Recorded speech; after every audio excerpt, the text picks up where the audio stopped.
Hello, welcome to another Retainer Designer live stream. We are actually on a Friday this time. It's at 1:30, so not too bad, not too shabby. Make sure everybody can hear me out there. Hopefully y'all can hear me. I tried my best to dial in the audio. I think I might have fixed the issue, but for some reason my little mic here has a little problem. I can't get enough audio out of it. So anyway, that being said, I'm getting an alert. I can't go live to Twitter. Okay. Oh, all right. Well, fine then. Take that, Twitter. But anyway, today we are doing, it's just busy in the lab here today. I don't know if I have a picture. Here we go. I got some work I got to do today. I got to get out today.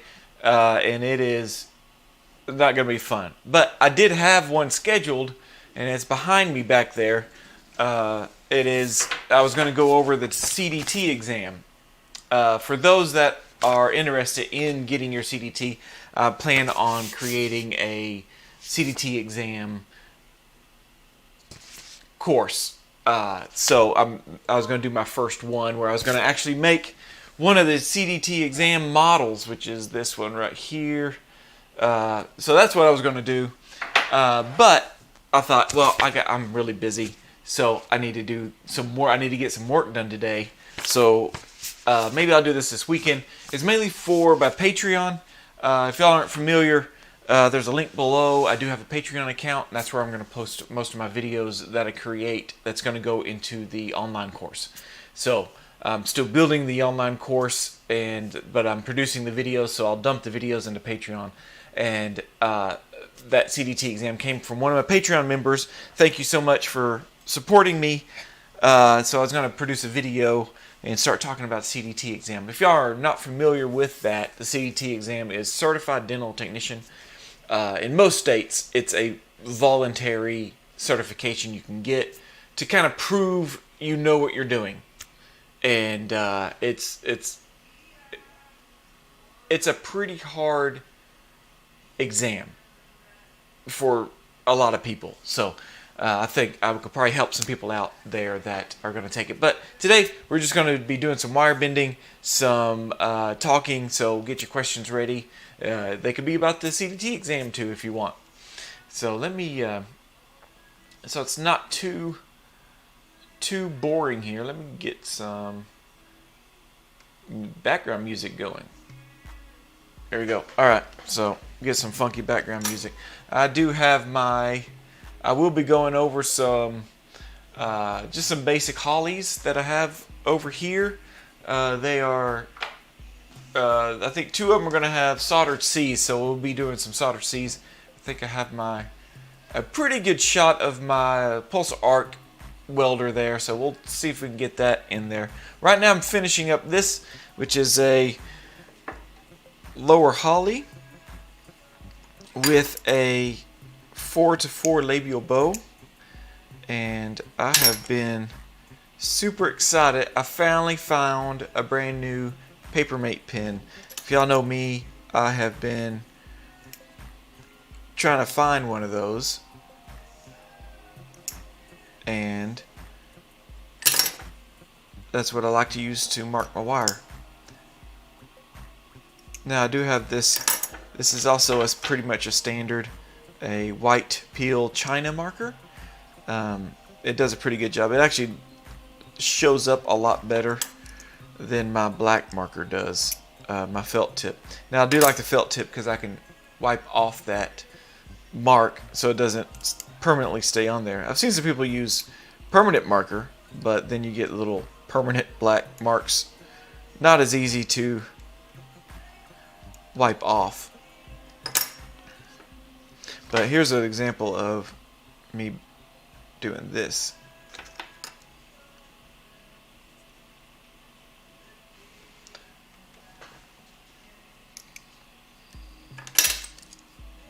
So, just doing trying to get ahead.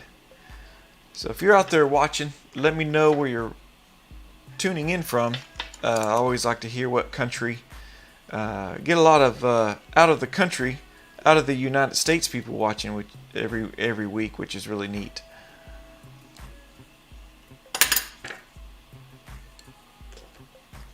There we go.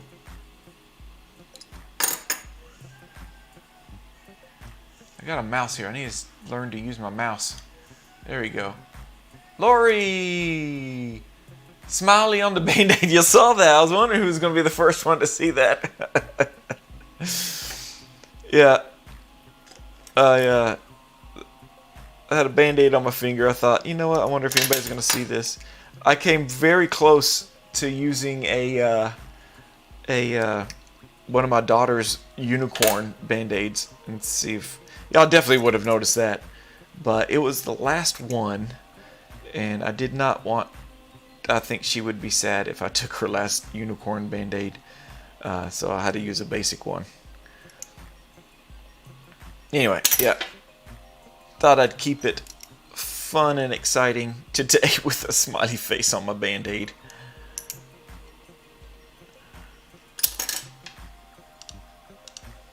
Hello, Paulina. Nice to see you. If y'all didn't know, we did an interview with her last week on her micro bending machine, and we got one coming up August 9th, and we'll be interviewing an owner of one of the largest ortho labs in the United States.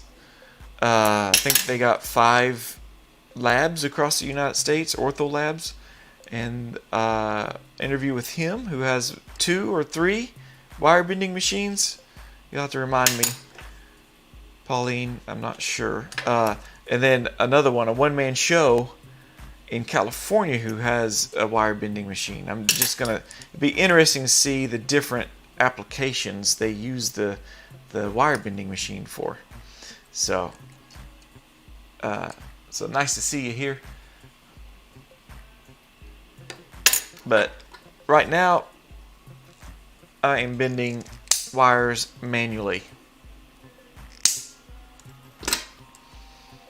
I tend to get more views on my wire bending than most of my other ones. I think my #1 video here on YouTube is how to bend an Adams clasp, and some of y'all may have come here from that video, so welcome.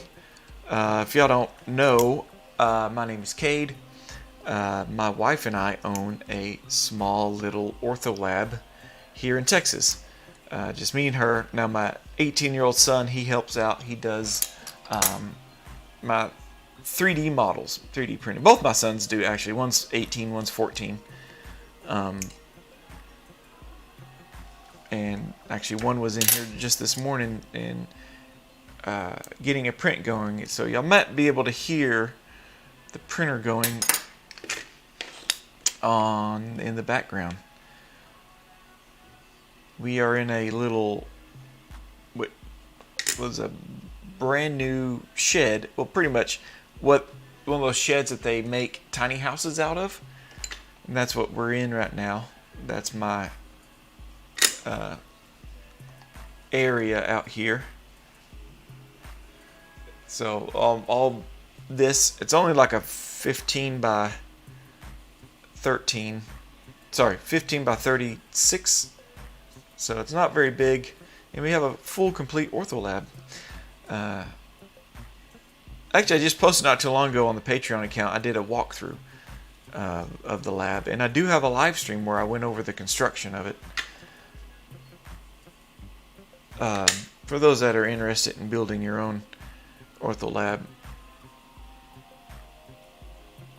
I am not liking this labial bow. It's doing something weird here. What's my labial bow?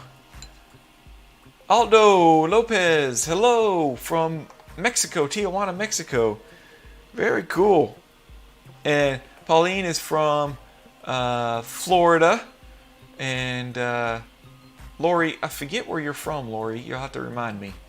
I don't know why Alabama's popping in my head, but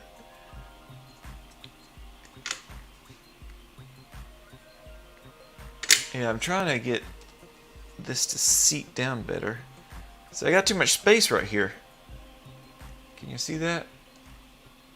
If I press down, it flares this out. So I think I might have to rebend. Of course, it's the mouth is doing something weird. If you can see, it kind of dips down over here. It's not very straight. Yep. Sometimes I'm not going to restart it. I'm going to try to get try to fix this. I think it's a little tricky whenever I have to go around the fours.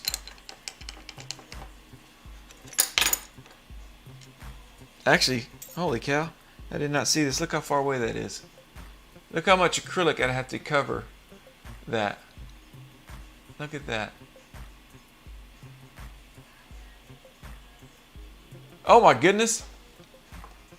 Although I didn't know you're an orthodontist. Wait, I think you've commented a couple times. You're an orthodontist, been an inspiration to me since ortho school. That's amazing. That is awesome. I didn't realize that. You're Dr. Lopez over there in Mexico. That's awesome. I appreciate it. I'm glad I was able to help. I think I've gotten some questions below before that said some comments like on that video I had mentioned before, the how to bend an Adams clasp. That somebody was like, I'm in ortho school and this Adams clasp video, I got an exam tomorrow on them.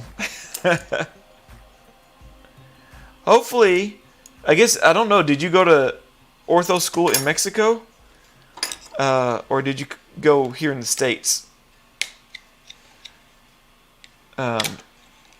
Because that'd be interesting. I wonder if you went to a school in Mexico, if they had a lot more lab than they do here in the States. I don't think they have much lab anymore in the ortho school. I learned a lot in doing my own retainer plus other ortho appliances. That is a big learning thing, is make your own retainer. Make your own retainer. That will teach you a lot, and then try to wear it. So it is it's very interesting to make your own, go through the process, and then put it in your mouth. You're like, either I'm pretty good or I'm not so good. So yeah, you went to school in Mexico. Did y'all have a lot of lab courses in Mexico? Because I think they're starting to not do so much here in the States. Now, if somebody's watching from the States, let me know that went to ortho school. I did do an interview for the ORG podcast with a local orthodontist, and I think we touched on that. I have to go back and listen to that and see how much he did. All right, so I got this a little bit closer to the thing. I almost said skin, to the tissue. That way I don't have to bulk up the acrylic so much when I go to pour the acrylic, because you got to go all the way around that wire. And then this one I think I fixed. No, I did not. Okay, liking that. So let me mark where I think it's touching last.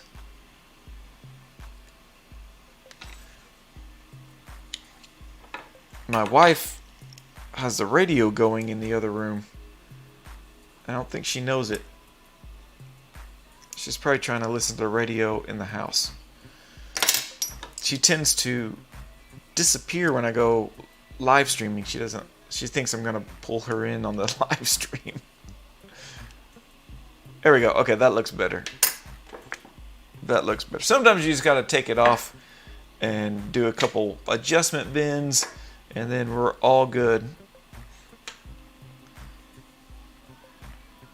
I'm ready for acrylic. Ooh, that shifted. Got sticky wax on my finger. Get off. Okay, so then I like to do, I got a hot glue gun here, and a little wireless one I got from Great Lakes. Almost caught on fire on me the other day. I think something got into the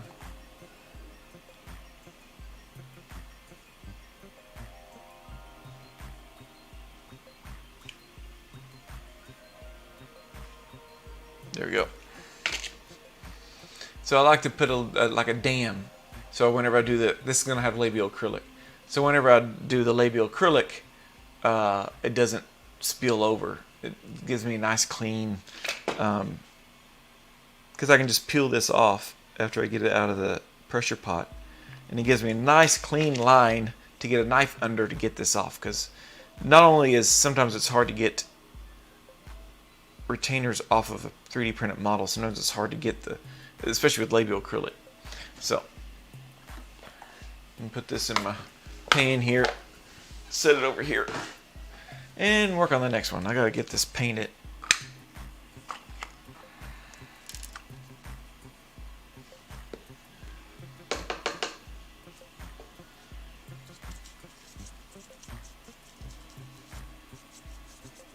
I think some of these have labial acrylic too.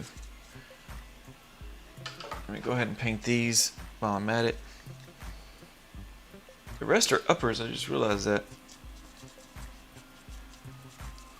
I'm going to go ahead and paint. I usually like to go ahead and paint the whole thing. This helps with the model cleanup at the end, because you're always going to get acrylic spilling over the sides and all that jazz. So this is my second or third. I usually try to put 2 or 3 coats of separator on these 3D printed models. Get back up there.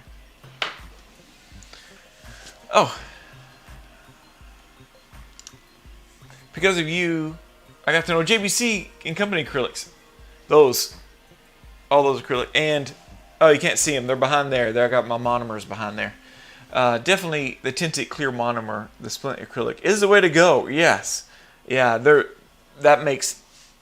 I actually got accused of making a 3D suck, like a Biostar suck down of a splint. The doctor was like, "This is way too clear, and looks too good to be hand sprinkled in." No, I did salt and pepper layer and trimmed it down, polished it up, but it was that JBC splint acrylic. This one. Super fine, clear, splint polymer, 416. And then what Dr. Lopez was saying, this is the tinted clear, and this is clear. So what she's done, these are monomers that you use. This one is how monomers usually come. They come in clear.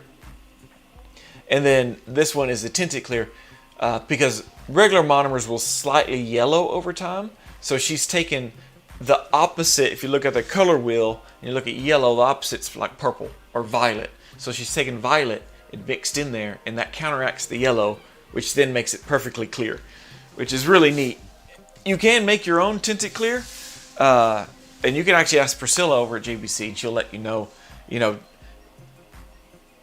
10 drops of clear or 10 drops of violet. Like here's the violet. And you do 10 drops of violet, and you add it to your crystal clear monomer, and you can get the same effect. But I like to buy it from her because she pre-mixes all my colors. So yeah, it was too good to be true. Yeah, he goes, Kate, I don't like. He called me or texted me or something. Yeah, he texted me. He goes, Kate, this last one I don't like. Remember, I don't like thermoformed splints. I don't like them.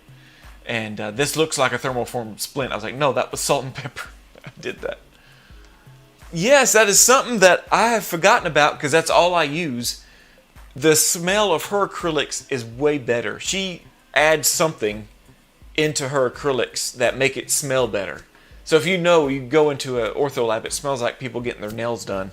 It smells like a nail salon. So, yeah, her acrylics smell amazing. In fact, Steve Zara just did a YouTube short, maybe, or a YouTube where he talks about the cobalt blue,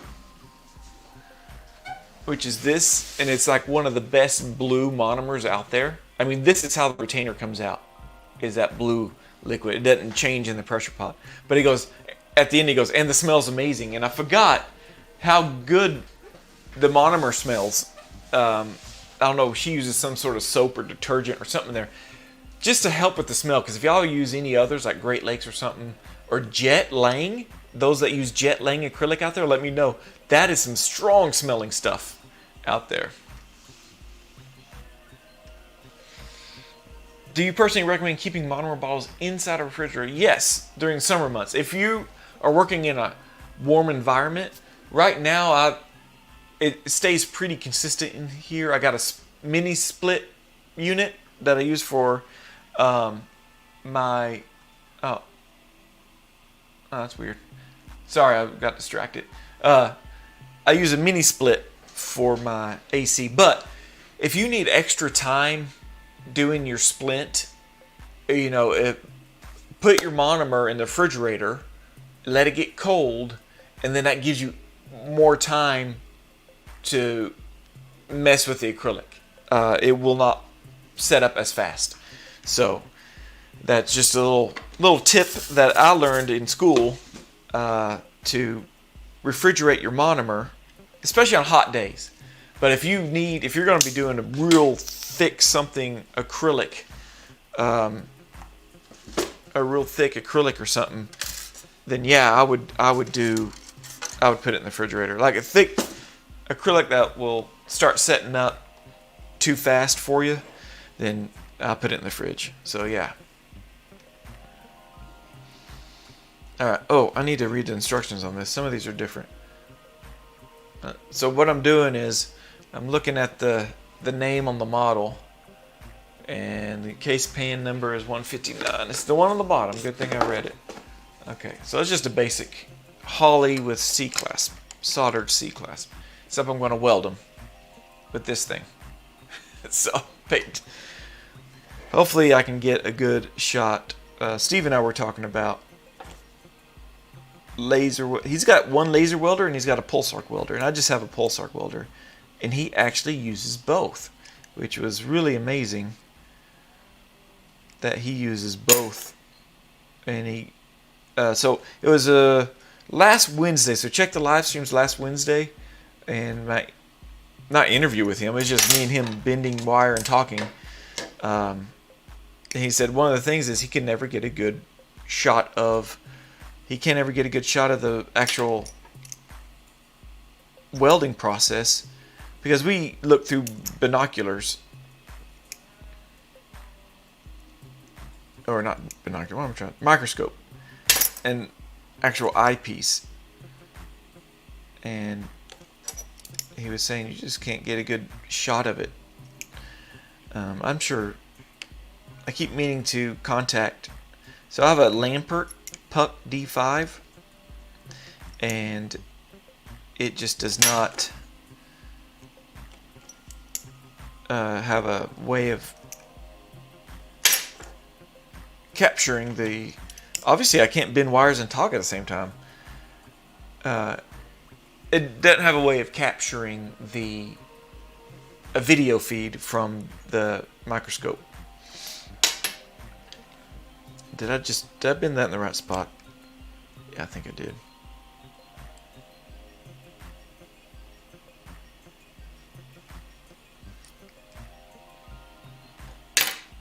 There is a piece of fuzz on my... There we go.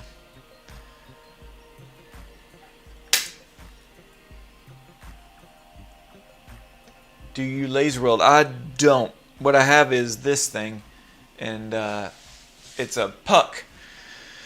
Sorry, it's a micro pulse laser weld. So it's kind of like what TIG welding is kind of what, or MIG welding, one of those. This doesn't have wire that shoots out of the tip. You actually are pulse arc plasma welding the two pieces of wire together. And so that's what I use is this. It's got an electrode. Now laser weld, you don't have an electrode. You got like a crosshairs, and then I guess you step on a foot pedal and it activates the laser, and the laser does the rest. I got to play with one at the conference. So, as always, I like to promote the conference, and Dr. Lopez, you can come up from Mexico. We had people come from Australia. We got a lot of labs from Canada that come. I had some people from Greece before. Somebody from New Zealand might be coming. I got to talk to her. She was interested in my online course. So I did a little interview with her, seeing what she's looking for in the course. And she said, "Oh, I didn't know that there was one." But it is, so mark your calendars. It's April 5th and 4th and 5th of next year. So first weekend in April of next year here in Dallas, Texas. I'll be there. I'd love to see all you watching that are watching the live stream, or those that watch the recording later.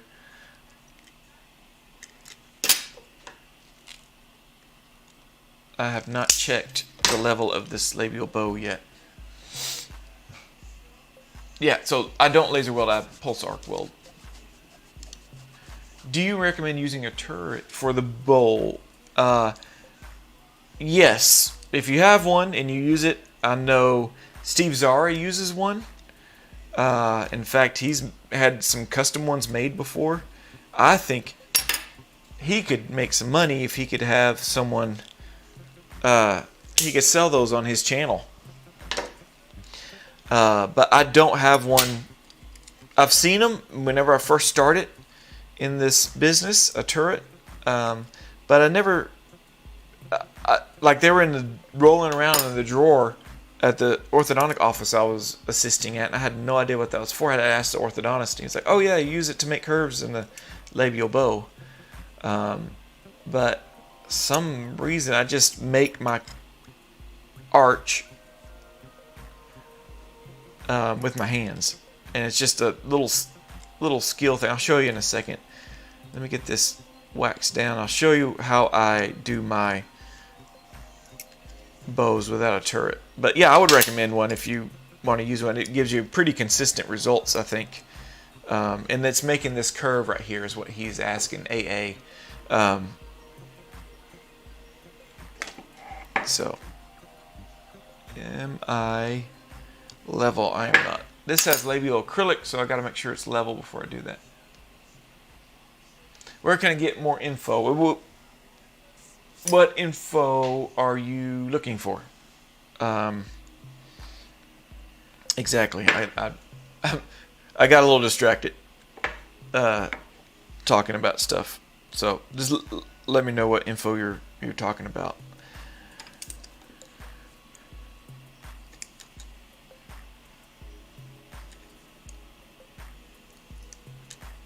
Okay, do I have this where I want it? Pretty much. So I have to be a little careful where I put my wax. And the reason is this is going to have labial acrylic. So I can't put the wax here because my acrylic's going to go there. And I can't put it here because I'm going to laser weld there. So this is kind of a tight little area. This is going to be fixed a little bit later. I like where everything's sitting, so I'm going to make my C-clasp now. I wonder if I need to prep that. Sometimes I like to take a little ball burr for the C-clasp, and I'll just clean up this little gum line here.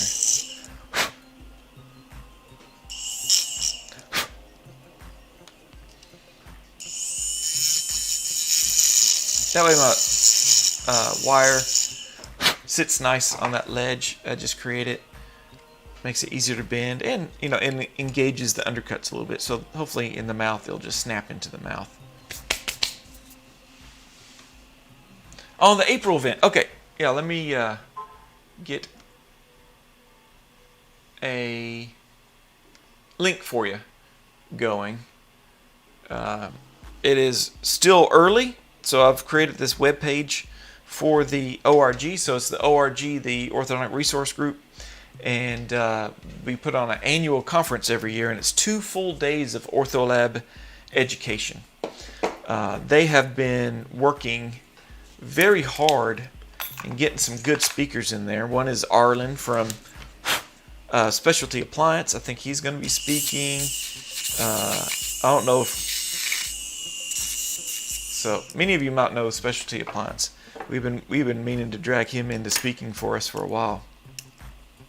And we'll have some hands-on courses and stuff. So you can actually get info here.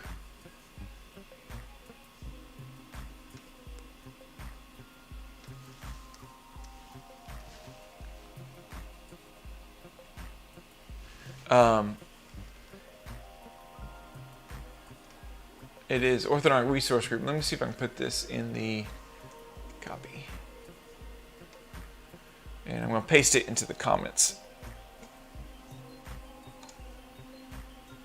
And so you can also, it's 250 days out. They're going to have TAD assistant appliances, laser centered appliances, introduction to CAD/CAM design, like basing your digital models and stuff, and business courses and all that stuff. So keep this link handy. We're going to add more and more stuff. Registration is not open yet until we get all the classes settled.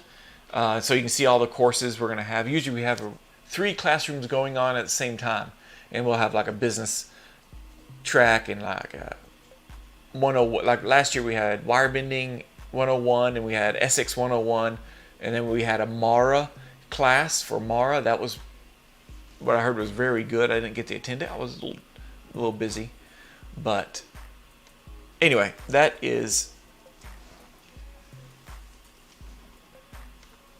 that. Okay. Oh, hey, Mahela, how are you doing? Hey, I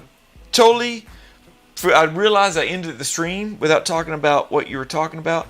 How was that movie? You were going to watch a movie. It made by the LDS Church, if I'm not mistaken. You said you were going to go see it.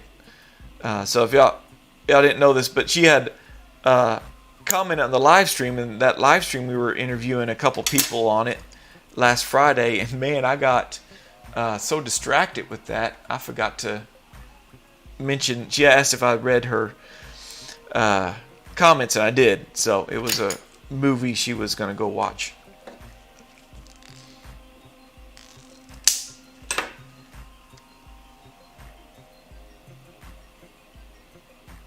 But the registration usually runs, for the conference, around $450, and that includes everything. Breakfast, lunch, not dinner. Dinner's usually on your own. Usually you go hang out with other lab owners and go eat dinner there. Or there's a bar there. There's some social functions.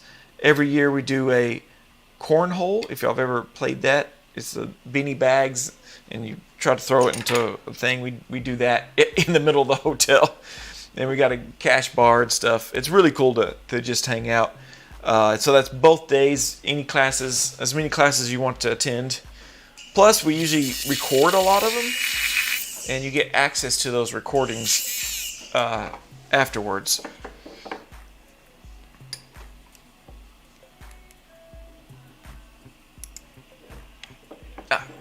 Oh, okay. The movie is great. It's intense. Oh, it's called Escaping from Germany. Oh, that does sound interesting. So very cool. Yeah. Intense movies, man. I got to be in the mood for those. I get real wrapped up in them. Like the Sound of Freedom. I think that's one that was about child trafficking. Whew. I heard that one was really good, but really rough. And so I haven't been wanting to watch it, but I want to watch it. But having small children, it's hard to watch things like that.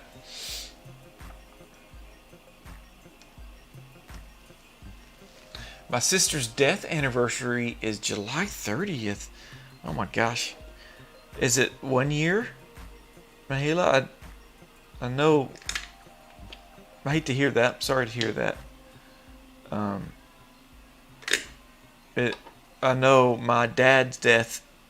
He died last December, and I think it's December 14th. I think might be a rough day for my mom. But sorry to hear about that. But I'm glad you're keeping her memory with you. 5 years. Oh wow. So still close to home, huh? I got a sister. I don't know if you knew that. She's 5 years older than me. She used to beat me up a lot. So, but I still love her. Let's move over to this. Okay, I think I got this. So I do have my pulse arc laser here. It's not a laser. I keep saying laser. It's not a laser. Do my settings there.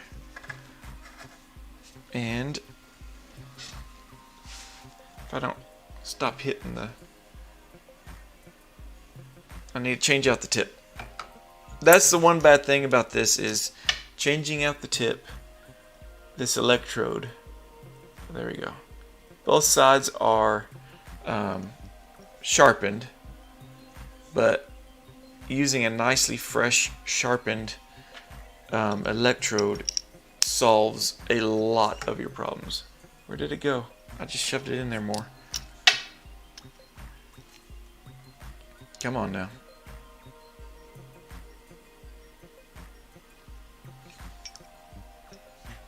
Put this cap back on. So this tip also releases argon gas, which helps with the oxidation. Let me see if I can get a better shot. Sorry if y'all get sick.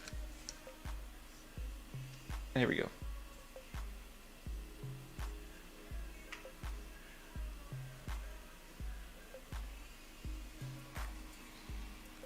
Can I zoom in?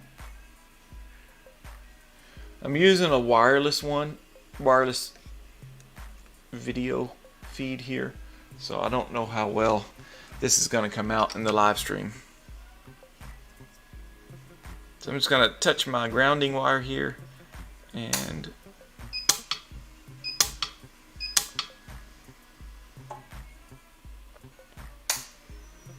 so I wish y'all could see what I see in this microphone. I almost said microphone. Microscope.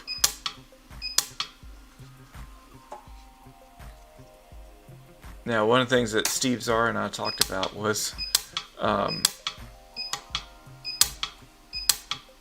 how humbling it is to see your wire bending under a microscope. Because these wires, that's the bad thing, is these wires have to absolutely touch. Can y'all see that okay? They have to touch each other in parallel.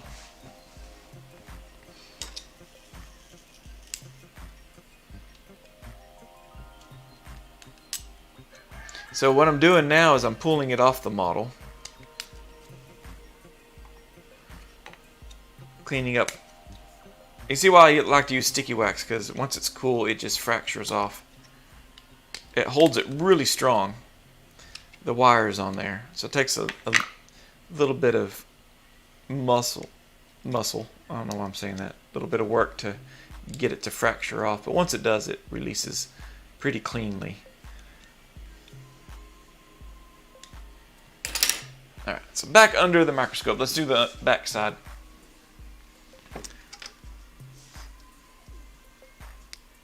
I'm going to clip on the ground.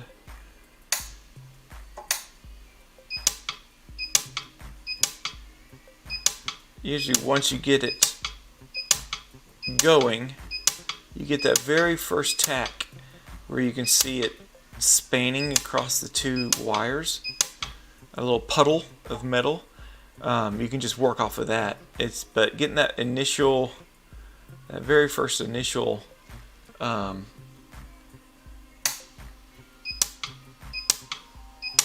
wires to tack is sometimes tricky.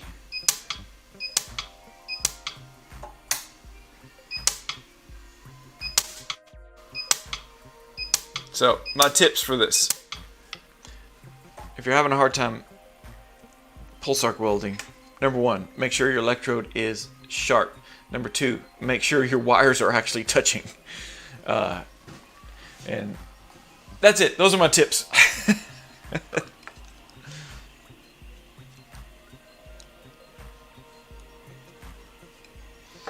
Okay, so I've got those laser welded on. One good thing about instead of soldering these, and obviously I can't solder on here because you just can't solder on these 3D printed models. It'll just catch fire and smoke you out of your lab.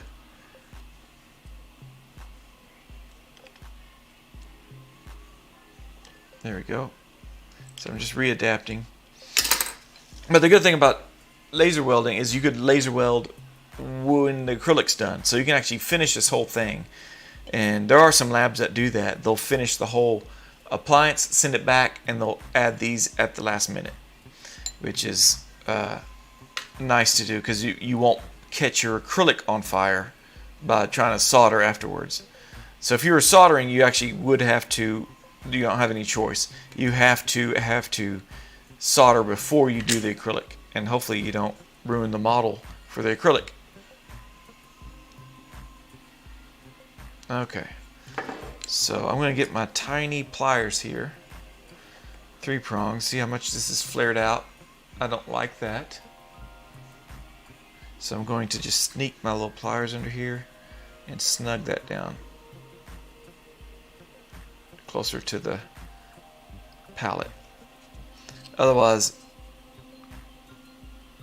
that will stick through the acrylic. It'll stick out if you're not careful. And now I'm going to put my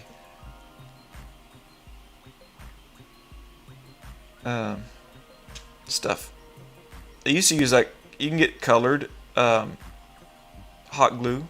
So you can get, I used to have blue, I used to get some orange, and it makes it easier to see. The clear is not as easy to see where you put it, but it's easier to find the clear ones. Like I can go to the local store, Dollar General, and get that done. So that's number 2, making some progress even with all my monologuing. But let's see, man. Yes, I recorded myself singing the song "Flying with Angels." It's a Hawaiian song. You should check it out. "Flying with Angels." I'm gonna write that down. I bet that's a tearjerker at a funeral. Now, hopefully this doesn't ruin. Hopefully this doesn't ruin the song for me. Angels. Okay, I'll check that out. And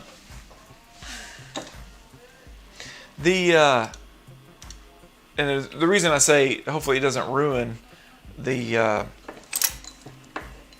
song for me, it didn't ruin it. So when I was in high school, one of my best friends, his brother died of a hunting accident, and we had a funeral, and they played some Garth Brooks songs, like "Last Dance" or some other ones like that, and it just reminds me of that funeral every time I hear it, which is probably good because it helps you remember who was lost. Let's do one with Adam's class real quick, just to switch it up a bit. Anyway, yeah, was it "Last Dance"? "If Tomorrow Never Comes," is that it? The Garth Brooks song. It has a different significant meaning at funerals. So, all right. So I'm moving on to this. So this is pretty much a pedo holly. I shouldn't say pedo holly. Phase 1. I should say phase 1. Pedo, if you hear me say pedo holly, I mean pediatric holly. So this is going to be a 2x2 labial bow. And I just did a 4x4 labial bow. So it's kind of funny that the first 2 appliances I've done. No, wait, I did a 3. So we're doing all of them. So I'd like to make my mark. I'm doing all of them, like here's a 2x2, here's a 3x3, and a 4x4. So once I get done with this, maybe I'll show them all.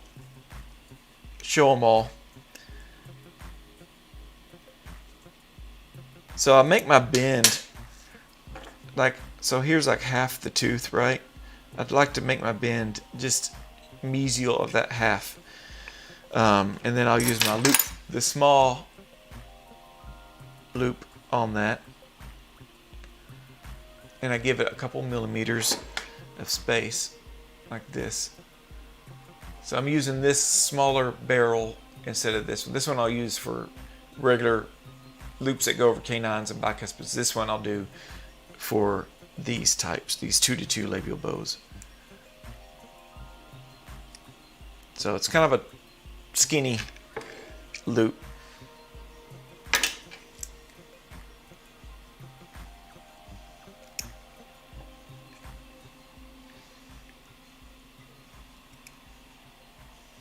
The embrazure's usually pretty tall too. And so what this does is kind of a placeholder to hold. Maybe this kid had expansion done, or sometimes they'll put, like my daughter has braces 2-to-2, and so this will actually hold their teeth while they lose these. So you can see here's a baby tooth and a baby tooth and a baby tooth. So these are baby teeth. That one, they lost this one, so there's a permanent bicuspid coming in, and then there's a permanent bicuspid. So they still have baby teeth on this side and one over here. And so what this is going to hold these in place. So your permanent first molars and your 2-to-2. And so it's called phase 1 because sometimes they'll do expansion on a 7-year-old kid, and they'll do a little bit of ortho, and then you pretty much just have to wait till all the permanent teeth come in. But you don't want to lose any kind of progress that you've gained with where's my drink? Here we go. So you don't want to lose any progress that you gained in the first phase. And so what they're going to do is hold out. They'll take any brackets off that they may have, and then they'll put one of these retainers in to hold the permanent teeth and the expansion and everything while they lose their baby teeth. So it's called a phase 1 Holly, because it's phase 1. They're just holding things until the patient's old enough to go into phase 2, which they'll probably be in their teen years by the time that happens. Now I do need to make sure my loops are, yeah, we'll see.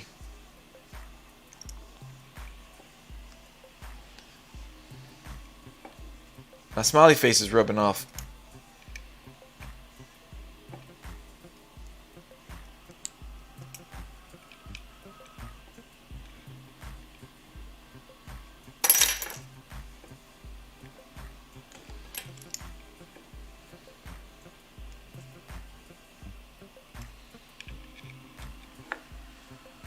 Oh yeah, it's not Garth Brooks. Yeah, I knew Flying with Angels isn't Garth Brooks, but kind of one of those things where that song will always remind you of the funeral.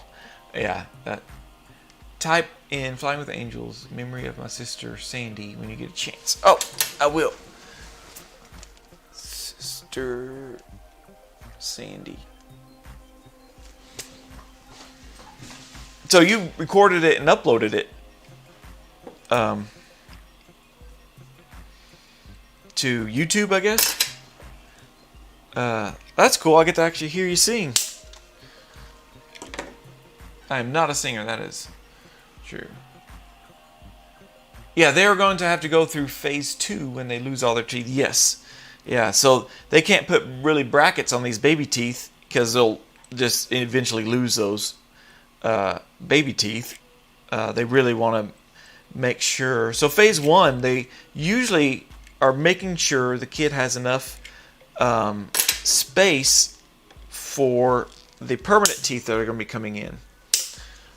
So I'll make them an RPE, or the doctor will order an RPE. So you can see there's probably just enough space for this bicuspid to come in. It's kind of shiny because of my separator. But you can kind of see that they got a few years of losing some teeth. And they usually will outgrow this retainer, and by the time the retainer really doesn't fit anymore, they're ready for braces.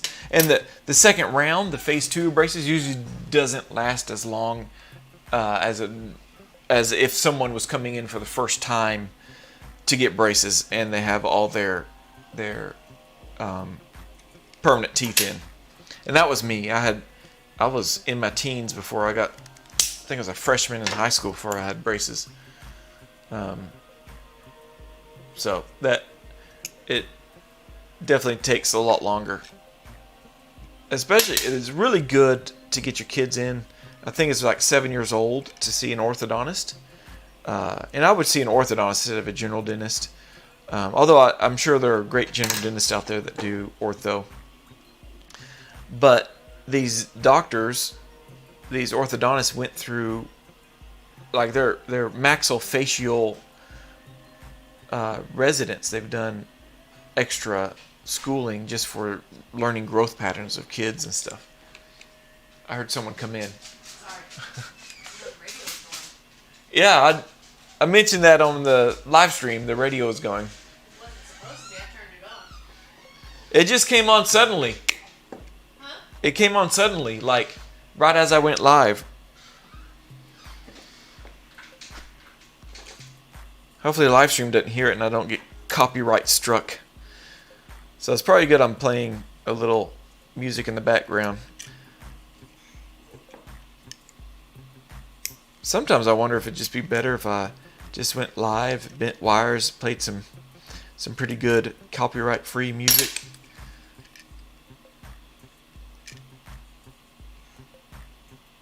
I'm not liking this. Why am I not liking this? I think because this tooth is turned a little bit. It's throwing off the inside here. Is this crooked? A little bit. Not bad. Yes, bad. Let me see if I can bend this. Alright. Yes, on YouTube. Okay. Good. Alright, I'll have to look that up.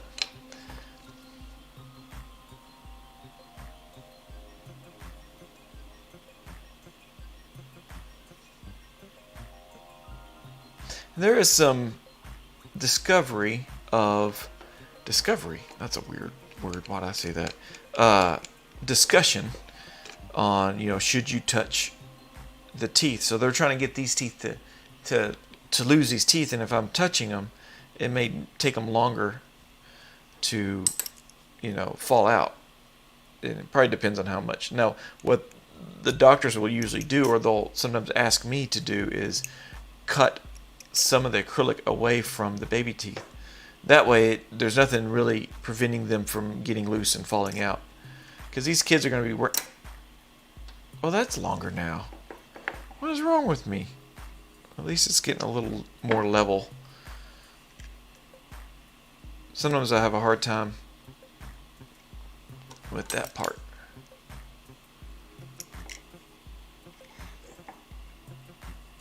Yeah, I shortened this arm up here, and it made this arm in here longer.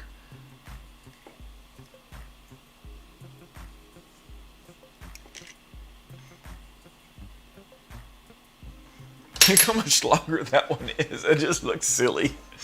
Alright, so I'm going to shorten it. So I'm just going to cut this loop off and then curl it up some more.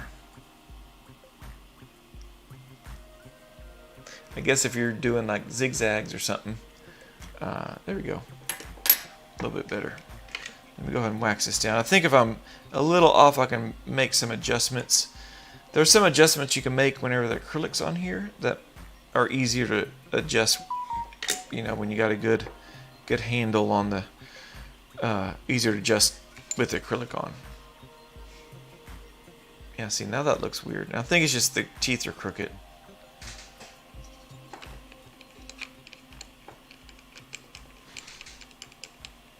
Yeah, you're right, Mahela. Yeah, these are a little crooked. So it makes me wonder if they just did some expansion. Or sometimes they'll go see the doctor's office, and the doctor's like, "Hey, you're good. Let's make a retainer to hold everything. You're a little crooked here. Do you want brackets?" And the parent is probably like, it doesn't bother me too bad. And so they're like, "Okay, well, we'll make a retainer."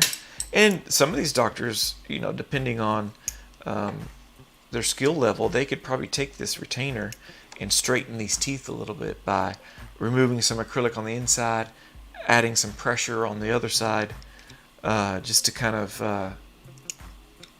and just adding that little bit of pressure may straighten these a little bit. Yeah, I think so too. If they did have braces 2 to 2, they got them off too early. Yeah, the ones in the 2s. Yeah, yeah, the upper ones and 2s. Yeah, those are pretty crooked. Yeah, that's what I was saying. Some of these will they'll come in, they'll be perfect 2 to 2, and you could tell they had brackets on them. Let's shorten that a little bit more.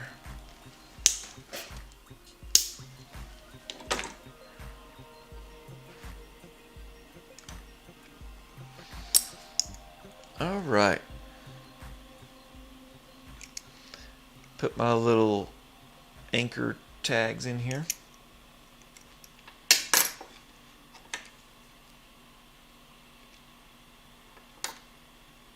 There we go.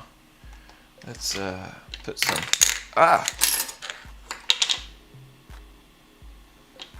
sticky wax on here. Haven't heard Pete. Maybe he's out there somewhere. It's probably too hot. It's pretty hot here in Texas right now. And so I don't have a duck cam out there because 1, my camera will get too hot and shut down. 2, they're all in the shade anyway. Sometimes I can trick them and get them to come out and give them like a kiddie pool full of water. And that water will tease them out of their shade for a little bit, but then, you know, depending on where I put my camera, it'll get too hot and shut down. And I usually use a cell phone, so it's not usually the best camera in the world.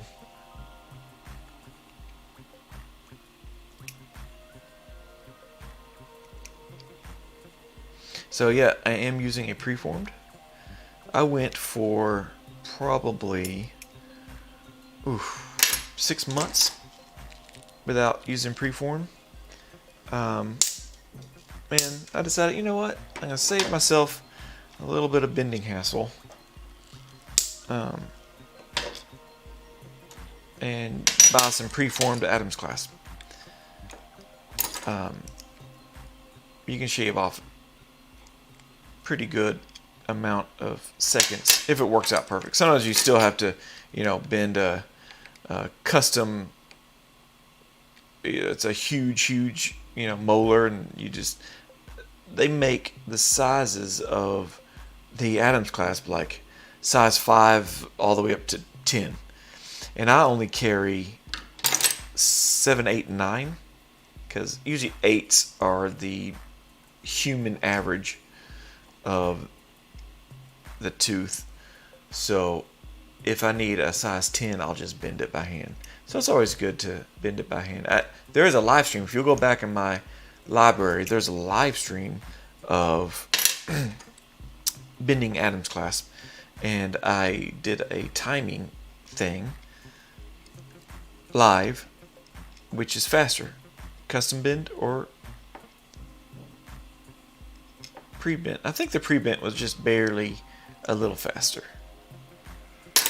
But again, you're paying for that, where you can buy a straight wire and it'd be pretty cheap than buying preform. I think it's like a bag of 100 preformed Adams clasp. One size is like $30, $35. So that'd make you 50 of these hollies using that size. So there we go. Is that a C clasp? This is Adams. These are called Adams clasp. So those are Adams clasp. I'll show you a C clasp. And it's actually on this CDT testing model. You can see my name, a fancy name in there. This is a C clasp right here. So it's in the shape of the letter C. So that's where it gets it. Well, also circumferential is also it's shaped like a C, but it means circumferential, which means it goes around the circumference of the tooth. This is really, let me tone down the darkness, the lightness. So you can, that's a C clasp.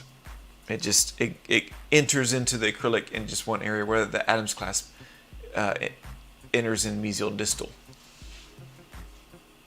Yeah. Okay. Good. Yeah. So C clasp is real easy. It's shape of a C. Adams clasp, shape of an atom. No, I'm kidding. That's Dr. Adams that created that. But that's it. Again. Oh, let me show y'all what I was going to show y'all before. Let's see if I can get these in order.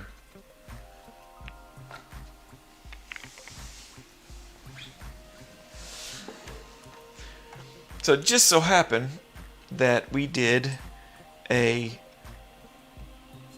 2-to-2 labial bow, we did a 3-to-3 labial bow, and a 4-to-4 labial bow. It just so happened that we did all three types that you usually make. And then of course there's wraparound. And 1-to-1 labial bow exists, but it's very rare. But that's it. So, well, here we go. I'm gonna put these back over here. So, again, those that are Patreon members, if you're interested in that, there's a link below. I appreciate the support.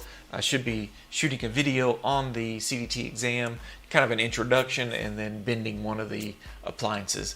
And I'll probably make a video bending each one of the appliances on the exam.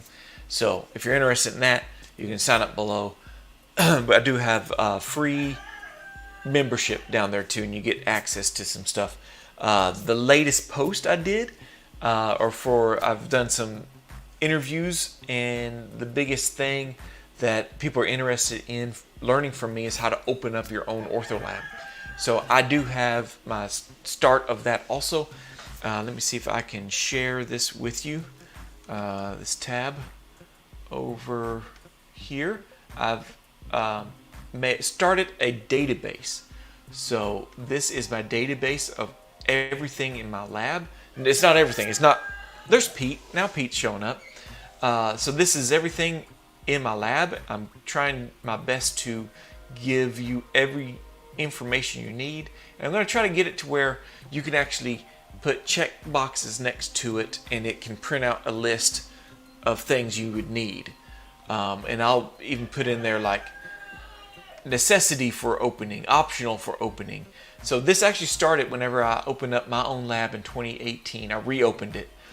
And I didn't need all this stuff. So like I already had lathes, and I already had steamer, and I already had handpiece and stuff. So I didn't need everything to open the lab. So I've made this database and tried to figure out how much it was going to cost me. And at the time, I have a Facebook post where it was talking about the price in 2017 when I made this list compared to the inflation of everything. Okay, Pete, I hear you. So right now, as I'm adding up everything, there's a total of $9,149 if you bought everything on this list. And I'm doing my best to provide links.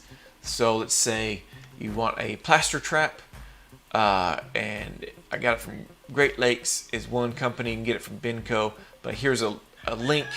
You can click on it and it goes straight to Great Lakes, and you can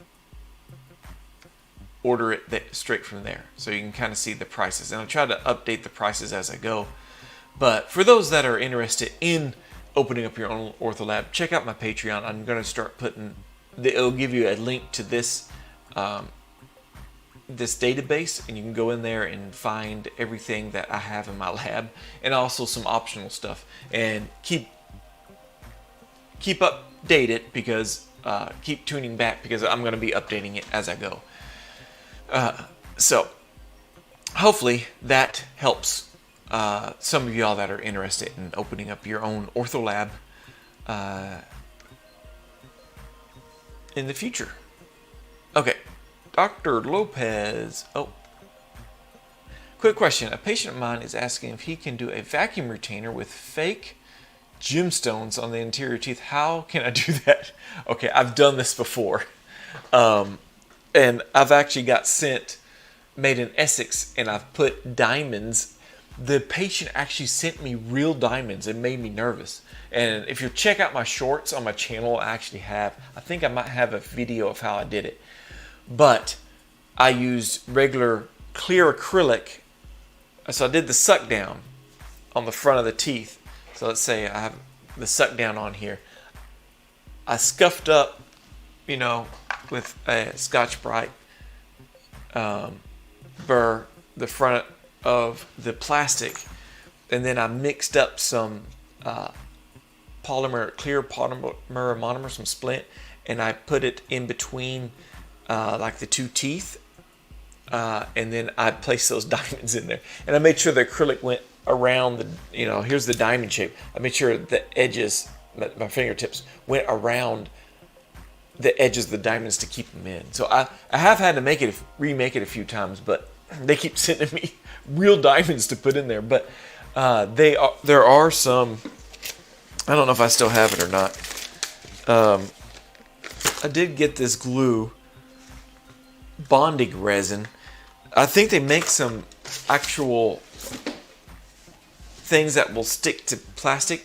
If you'll look on Amazon, and I'll check my link below and see if I've put it in there. There's an Amazon link I order some stuff through my lab on Amazon. I put a link there for the whole list.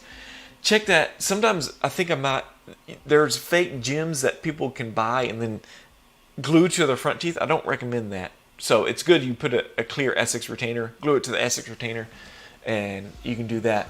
But I've done those gems, and I just use regular glue. I don't have one like this cyanoacrylate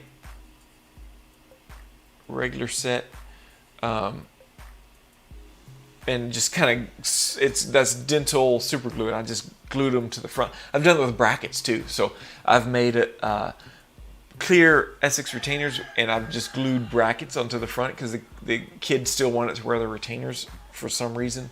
And then the orthodontist would actually tie in wire and do the colored O's. So the retainers, their braces were off, but then I'd make these clear retainers with brackets on them. So yeah, I've done that before.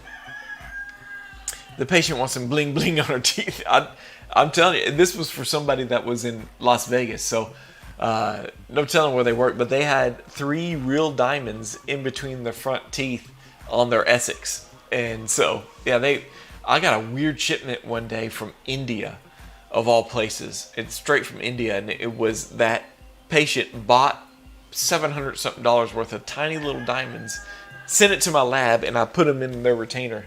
But I feel like there's got to be some way of attaching it to the front of the teeth and then doing the suck down over it. But then the plastic that covers the diamond, it doesn't show very well. Doesn't show the bling very well, but they do make fake little plastic diamonds that, since they're plastic, they can glue easier. And you may have some plastic type glue, I guess, where you can glue brackets on. Maybe you can use that to glue it to the front of the teeth. But again, you don't want to lose them and they swallow it and stuff. But yeah, I made little bulges on the front of the teeth, and then in the wet acrylic, and the acrylic bonds to the Essex material, so you got to make sure your Essex material can accept clear acrylic or salt and cold cure acrylic, and then I would, while the acrylic was still wet, I'd place those diamonds in there. It was a funny process, but check out my shorts. You might have to scroll through them, and you'll see the end product of them. I had some dance music going on or something with these lights, and did that. So, Mahela, I gotta go too. So, Dr. Lopez, I hope that helps. But everyone, thank y'all for tuning in. I'm glad I got to hang out with everybody. And be sure and subscribe. Click the notification bell, because I never know when I'm going to go live. I usually try to go every Friday. I try to go live, and we do something in the lab. But be sure, or I'll interview some other lab owner, which is really cool to watch. So do the notification. That way you get an email or however you get your notifications, and you do that. So with that being said, I'm going to sign off and get my outro ready. And until next time, until next week, happy bending.